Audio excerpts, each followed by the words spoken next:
my question has to do, I suppose, with the higher power and its connection with the observer.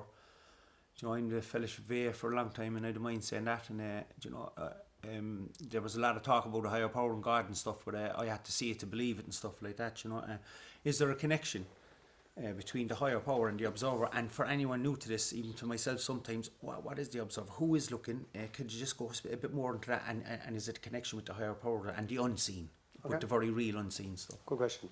Okay, to answer that question, like who is the observer, who is the higher power, and because it's a very deep question. Like, a few people come to me, one person in particular within the family came to me about 2 years ago, and they said they were an atheist. And they didn't believe in God for all the reasons that's going on in the world. I said, okay. Didn't try to stop him.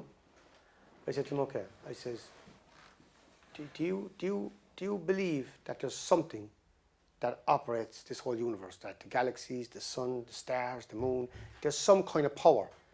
And they said yes. I said, okay.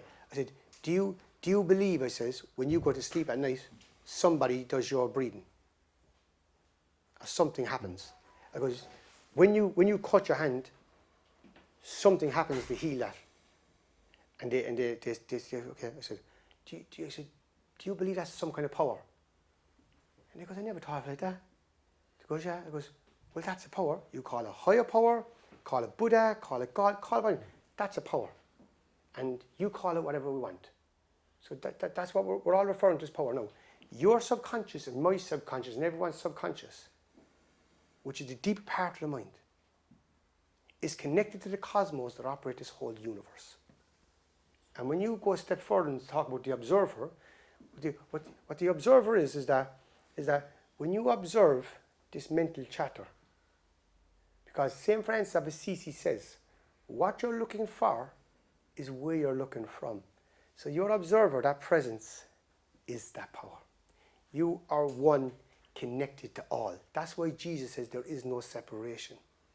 You should love your kid the same way you love your neighbor. There should be no difference. Because when you observe from that presence, it's intimacy. It's potent. It's love. There's no attachment. There's even no desire if you want to go a step further. Because everything is, even though you use desire for fulfillment. And that higher power, it's all connected. But when you taste it, which is ultimately who you are, and every single day you taste that, whether you realize it or not, you might just get that euphoria moment. It could be through intimacy. It could be through your kid getting your home up right. You get sudden bursts of it, but then we just default back again, where you don't understand it. But when you understand the stuff and come around it more and more, then what happens then? You actually stabilize in it. Okay? Thank you.